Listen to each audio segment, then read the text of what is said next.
the bothy was constructed originally in the early 1700s. By then, shepherding had formalized into a career. The first habitual shepherd was a man called Jakobsen, from a lineage of migratory Scandinavians. He was not considered a man of breeding by the mainlanders. He came here every summer whilst building the bothy, hoping eventually that becoming a man of property would secure him a wife and a lineage. Donnelly records that it did not work. He caught some disease from his malcontented goats and died 2 years after completing it. There was no one to carve white lines into the cliff for him either.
My heart is landfill, these false dawns waking into the still never light. I sweat for you in the small hours and wrap my blankets into a mass. I have always heard the waves break on these lost shores, always the gulls forgotten. I can lift this bottle to my ear, and all there ever is for me is this Hebridean music.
He left his body to the medical school and was duly opened out for a crowd of students 21 days after his passing.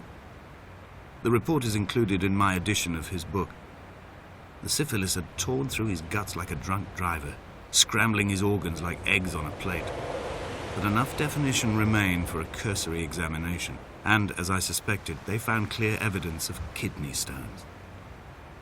He's likely to have spent the last years of his life in considerable pain. Perhaps this is the root of his laudanum habit. Although its use makes him an unreliable witness, I find myself increasingly drawn into his orbit.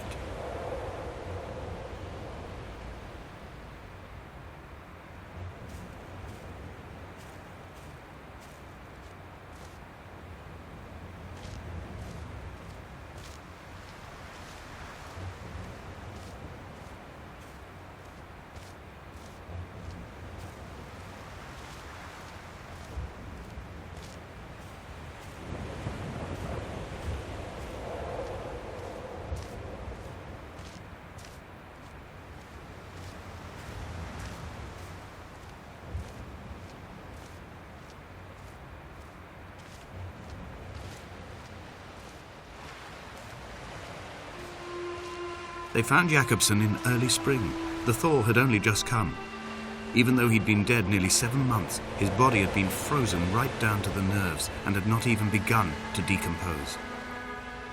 All around him, small flowers were reaching for the weak sun. The goats had adjusted happily to life without a shepherd and were grazing freely about the valley. Donnelly reports they hurled the body in fear and disgust down the shaft, but I cannot corroborate this story.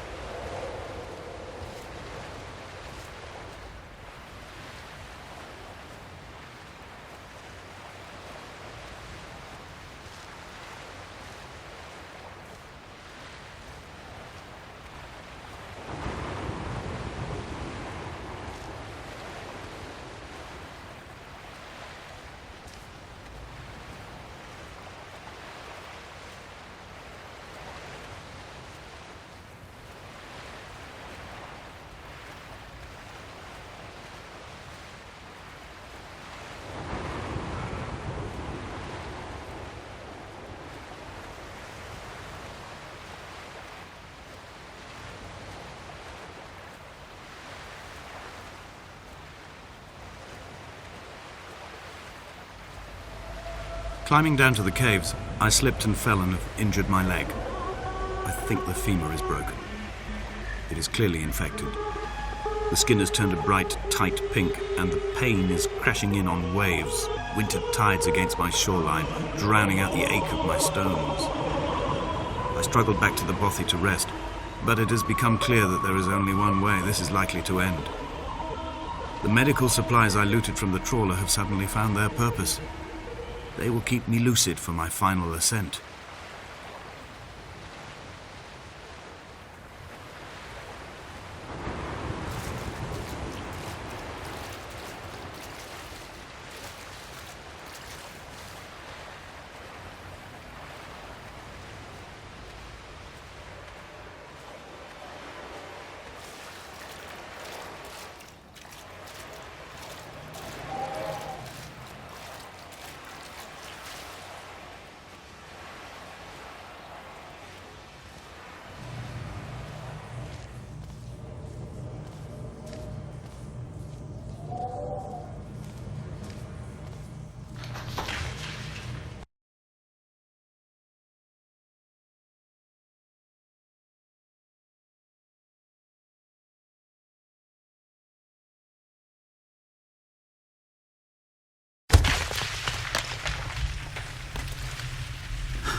Donnelly did not pass through the caves.